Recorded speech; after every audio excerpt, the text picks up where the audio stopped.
I want to especially start thanking God.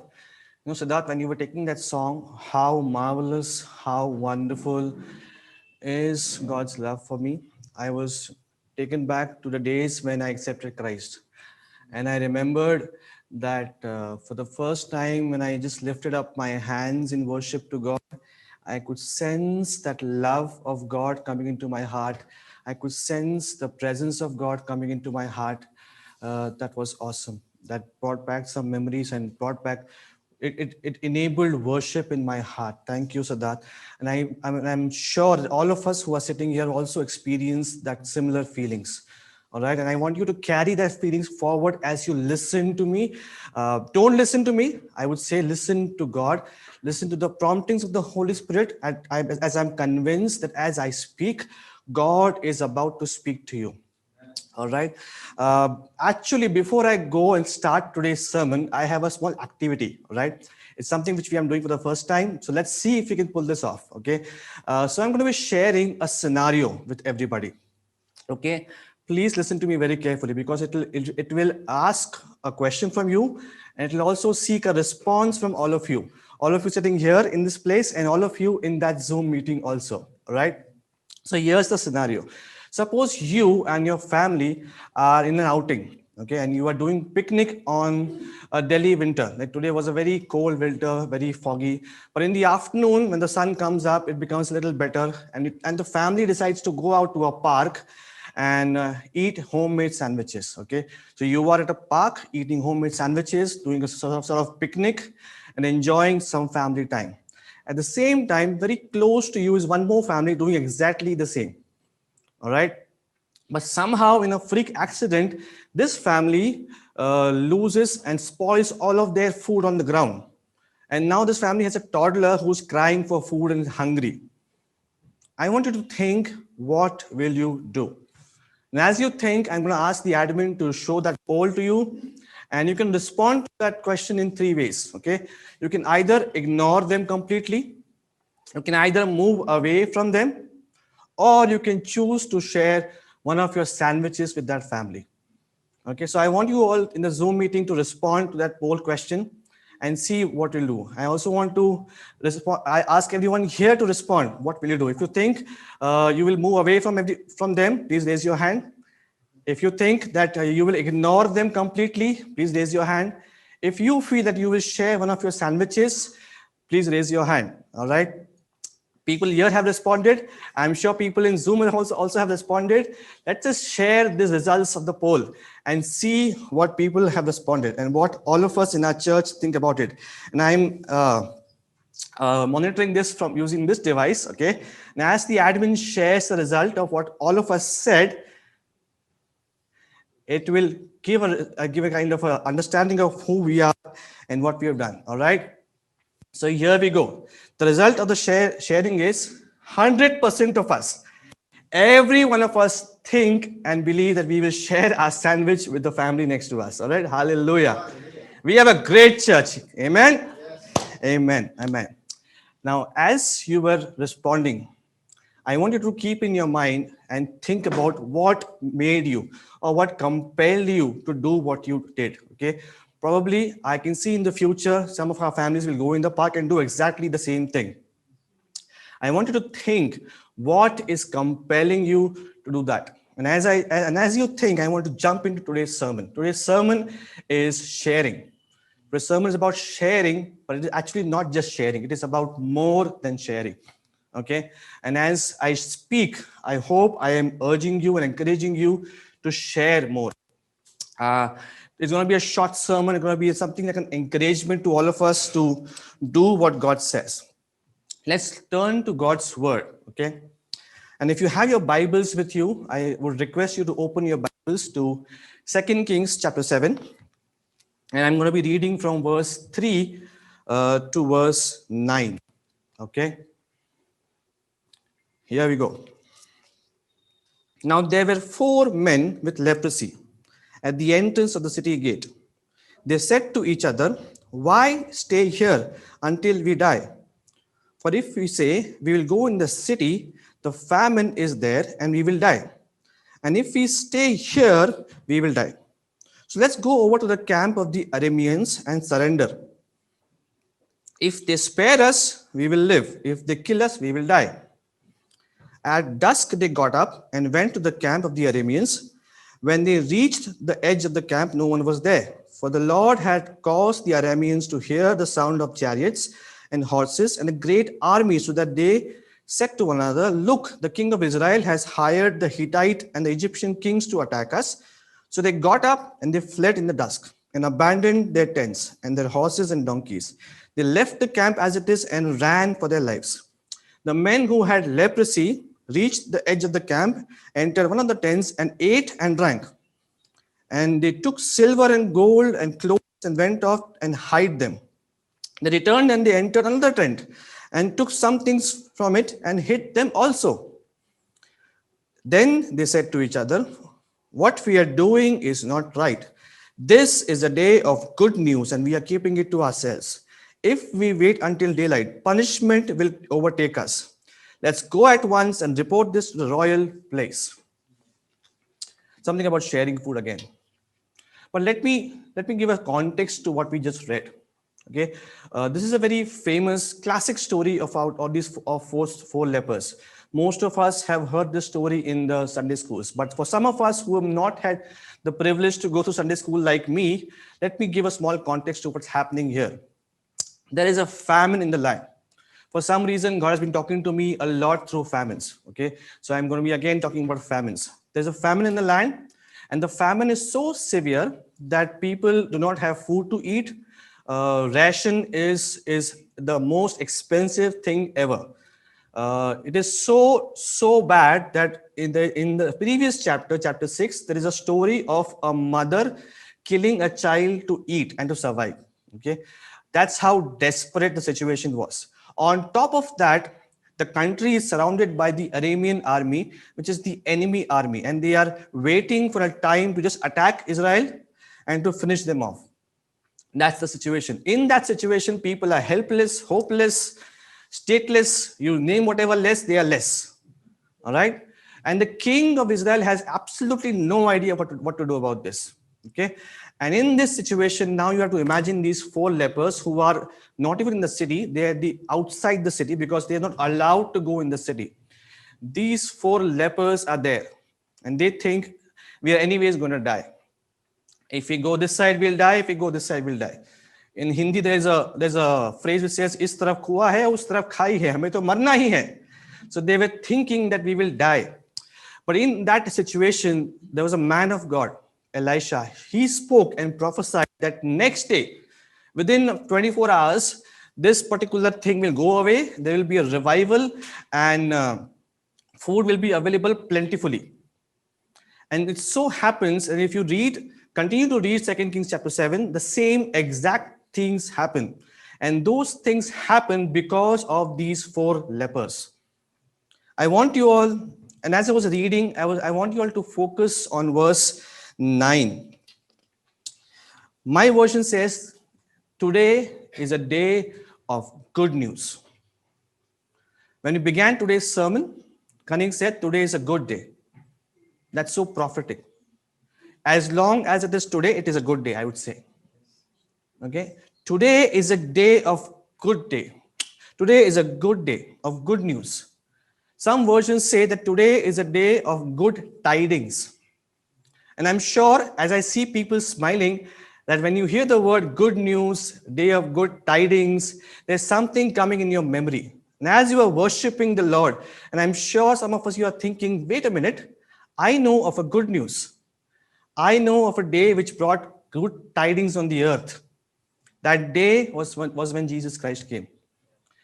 The day that was a good day for me was also a day when I accepted Jesus as my Lord and Savior. And God did something good in me. In fact, God did something great in me. And as all of us are contemplating, I want to encourage you. If we are able to have this good news with ourselves, now think about the four lepers. And as we also think about the four lepers, think about the activity you did, about the picnic. If we are willing to share the food, the material food which is in us, probably some of us, whatever feeling you had, which compelled you to share your sandwich, Wouldn't that same feeling compel you to share the great news, the good news you have inside of you? And I would want to say today is a good day. As long as it is today, make sure good. The lepers were instrumental in changing the nation. The lepers, although they thought they will die, their action resulted in a nation being saved. 2 days from here, we'll be celebrating our nation. We will be celebrating one of the better days of our nation. And all of us will be probably in more patriotic on that day than on any other day. We'll probably, some of us, our children will probably get up. Like I remember, I used to get up in the morning on 26th January just to see the parade. And seeing the parade would give me a sense of encouragement, give me a sense of belonging to my country. And it would also spur in me a kind of patriotism. And as believers in Jesus, I know that we are praying for our country. We are praying for the well being of our country. We are praying for the well being of our leaders. If these four lepers were instrumental in changing their nation, I believe we can be instrumental in changing our nation. We have what it takes to change our nation. We have the good news. We have the manna from heaven. We have what it takes to change the entire face of our country. And I don't mean to tell you that shout out and hold a banner in the road saying Jesus Christ. Okay, please don't do that. I don't mean to tell you that go crazy on your workplace and share Jesus, Jesus, Jesus every 24 hours. Don't do that. Please don't be crazy at your workplace.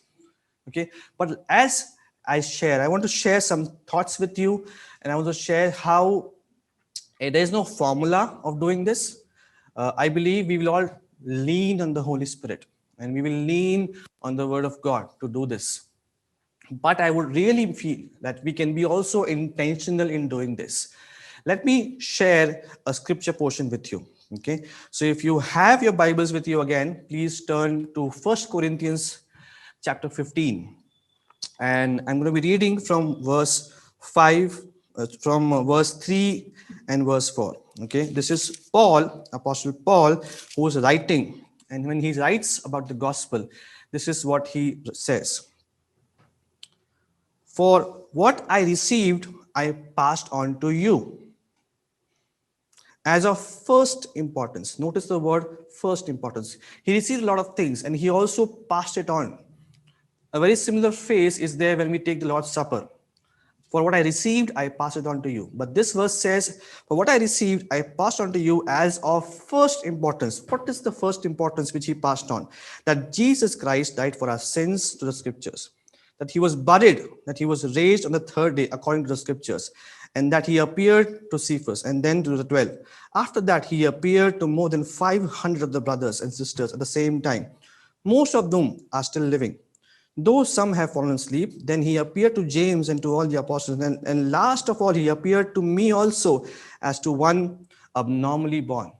Paul talks about his experience with Christ. Paul talks about his faith in Christ, that, Jesus Christ, he was the one who came, who died, who lives again. I believe we also have the same gospel with us. Jesus Christ died, he lived again, and he lives today. He is resurrected. And when this gospel is inside of us, and when this gospel was inside of Paul, let's read what Paul spoke and how Paul spoke about this gospel. Let's return to the same book of Corinthians, 1 Corinthians chapter 9, and I'm going to read from verse 16. 1 Corinthians chapter 9, verse 16. For I am compelled. Now, as you look at the PPT, you'll see there are many more different verses about compelled, of how compelled can be defined. It says, I am compelled and absolutely obligated to do. Woe unto me if I don't preach the gospel. Woe unto me if I don't preach the good news of salvation. I believe similar feeling came with those lepers when they said, this is a great day of great news. How can we keep it to ourselves? We have to go and tell our king. We have to go and tell our people that there is food available. Paul said, I am compelled to share the gospel. There is nothing, there's nothing in it which is saying don't stop it. But Paul is saying, I'm compelled. And as you look at those other words for compelled, probably some of those words resonate with you when you do that activity about sharing. So when you compel, when you're sharing, I hope the Lord will compel you. I don't want to compel you. I don't want to force you and obligate you. But I hope the Holy Spirit will turn to you. The Holy Spirit will stir in you a desire, an obligation to share the good news. Paul also told us about a lot of things about how he shared the gospel. Okay, about how he went about these important things in his life. Again, I'm reading from the book of Corinthians, and I'm reading from 1 Corinthians chapter 9, 19 to 23. He says, though I am free, I belong to no one. I have made myself a slave to everyone to win as many as possible. Then he goes on to say all of those things about what he did. And then from verse 22, he says, to the weak, I became weak to win the weak. I have become all things to all people so that by all means I might save some. I do this for the sake of the gospel that I may share in its blessings. When we read a verse like that, sometimes we think, okay, I need to be a weak to a weak person. I need to be strong to a strong person. I need to be Jew to a Jew, a Brahmin to a Brahmin, a Muslim to a Muslim. No, no, no. That is not what the verse says. All the words, it doesn't say that if you struggle with smoking, you go to a smokers club or the smoking area of your office and share the gospel. That's not what it says. Okay, but what it says is if you like football, you'll probably go to a place where people like football. You'll probably become a team of people loving football, and you will start living with them. You'll start sharing with them, and as you start living with them and sharing with them, you will have the opportunity to share the gospel. If you like cooking, probably there will be a bunch of people who like cooking. You can do the same thing with that. If you like playing chess, like me, come to my house. We'll have a chess club. If you like something, if you have some interests, if you are a tech freak, you know people who are tech freak. If you're a biker, you know people who are bikers. And as you engage with the community, as you engage with people of your interest, I am convinced that as you spend time with them, as you invest in their lives, they will have questions. Probably a question for us to consider, that what can we do intentionally to increase the circle of my friends? What can I do to increase my span? Cunning prayed for Jabez. In our cell last week, we did the prayer of Jabez. Okay, in the prayer of Jabez, he says, Lord, increase my span, increase my territory. Okay, and we were looking at a cell about that prayer, and we were looking for deliverance. And then the thought came to me, Lord, I want to increase my span. I want to increase my territory. I want to increase my reach. As a church, I am so convinced that in the coming days, God is going to increase our span. God is going to increase our reach. And as we are intentional about it, I believe the Lord has already moved ahead of us. He's already moved ahead of us. He's already there. He's told people that there is somebody coming from DCC to meet you. I was holding my boy and doing grocery shopping in the colony. One man tapped me behind me and said, brother, is there a house available in this colony? I could make out he is not from Delhi by the way he's told me. I said, okay, look at these houses with the lights which are closed. All of the lights which are closed must be available. They are the brokers, and then just talk to them. You'll get the house. But this man says, brother, but do you know of a house I can go? I don't want to go to the broker. I said, okay, fine. Come, let's have chai.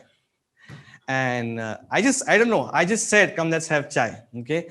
This person, okay, let's have chai. So we went and I had chai. And while we were having chai, I realized that both of us shared the love for chai. That's how we said yes to it. Okay. And as we were having this chai, there was a conversation about this.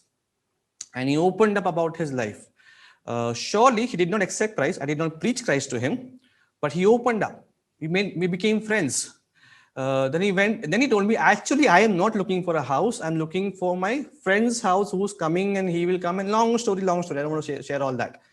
But 2 weeks later, his friend from Chennai came, and then he came to our colony. They saw some houses. After seeing some houses, they called me up and they said, we haven't found anything good. Do you know of any good house? So I knew of a person who was willing to give his house for rent.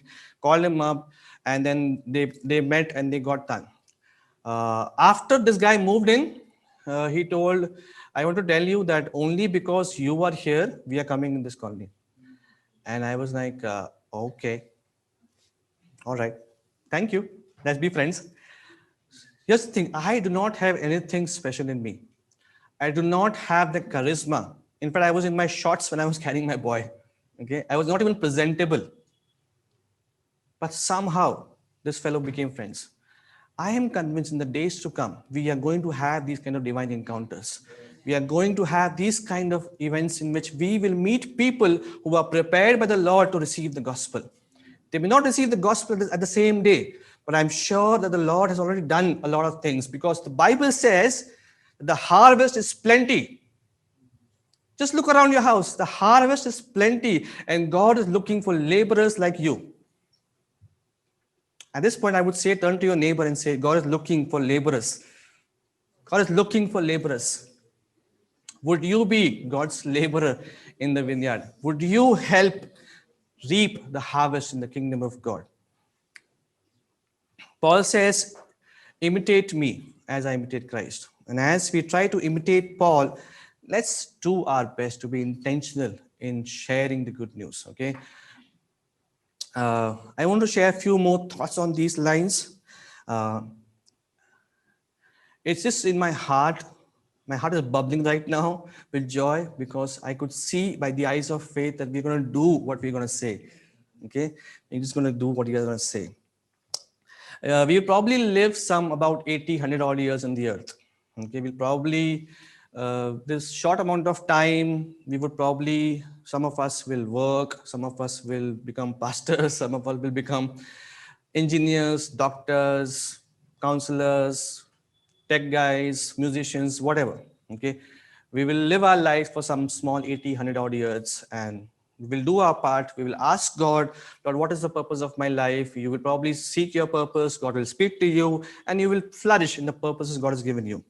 In doing all that, you'll probably spend a few hours of the week in church like this, few hours of the week in cell groups. By the way, hours in cell groups are very important. Okay, please listen to Achui and be part of a cell group. Okay, that is much better than just sitting and listening to me. Okay, much better. So probably you'll spend a few hours listening to God, listening to people, fellowshipping.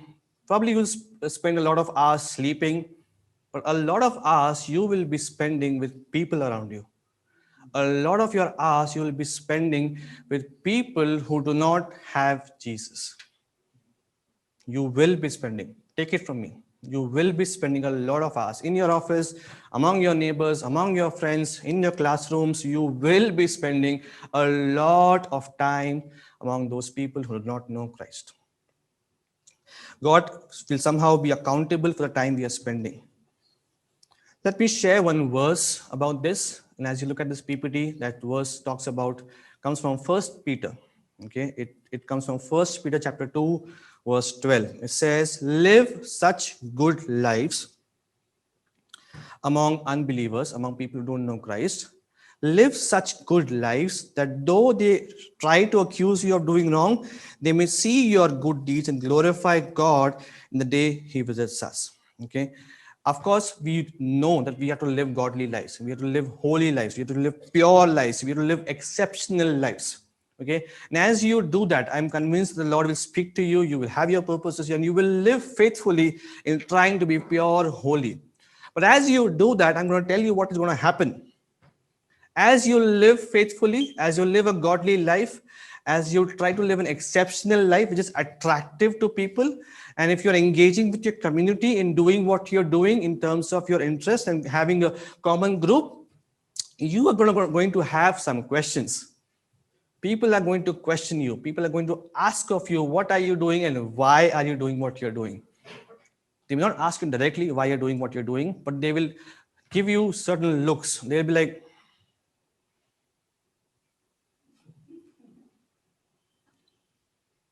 the day when you don't take bribe, like I've experienced this. When I said no to bribe, my boss looked at me like,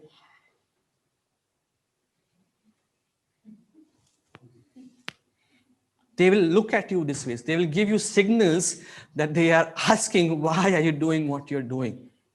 And I believe, I believe as people question you, as people interrogate you, you will have the opportunity to stand forth about why you're doing what you're doing. And I'm hopeful that when you say why you're doing what you're doing, you will somehow in the days to come be able to share the good news of Jesus with them. I am absolutely convinced this will happen because the Bible tells you in Colossians chapter 4, verse 5 and 6. It tells, be wise in the way you act towards those who are non-believers, making good use of every opportunity you have. Your speech should always be pleasant and interesting. I'm reading the Good News version. It says, your speech should always be pleasant and interesting so that you should know how to give the right answers to everyone. When you live attractive lives, you will be sometimes attracted. Okay, I'm not saying in the sense of a male-female attraction. I'm saying in the sense of when you live a life which is noticeable, people will notice you. And when people notice you, they will ask you. And when they ask you, you will have the opportunity to share. Now, some of us are thinking, I have never shared the good news. I have never shared Jesus to somebody. How do I do that? Well, if you need help in articulating it, I'm sure the church will provide you some kind of help in how do I share the gospel? How do I speak? How do I be pleasant? How do I be interesting as what the Bible says? I also feel that it takes courage and boldness to share the gospel. Okay, and I believe that as you lean upon the Holy Spirit, you will have that courage, you will have that boldness to share the gospel. But if you lack for it, pray. Come in community, come in contact with Cunning. Cunning is a bold man. He'll give you boldness, he'll give you encouragement. He'll not puff you up, he'll not make you fly, but he'll give you the boldness you need. I believe God will give you the boldness you need. In Acts chapter 2, when the church was persecuted, when the church was going through a rough time, the believers got together and the prayer of the believers was, Lord, increase our faith, give us the boldness to speak. I believe as we come together in our prayers every morning, God will instill inside of us a sense of boldness. Of course, I'm all for being secure and wise when you share things with people. Okay, don't be foolish. Don't just bombard people with Jesus. I'm all for being wise. I'm all for being articulate and pleasant and interesting, because I feel sharing the gospel is not a one-day event. The gospel, the words may be shared on a one day, but the Lord sometimes takes a process, takes time to transform people.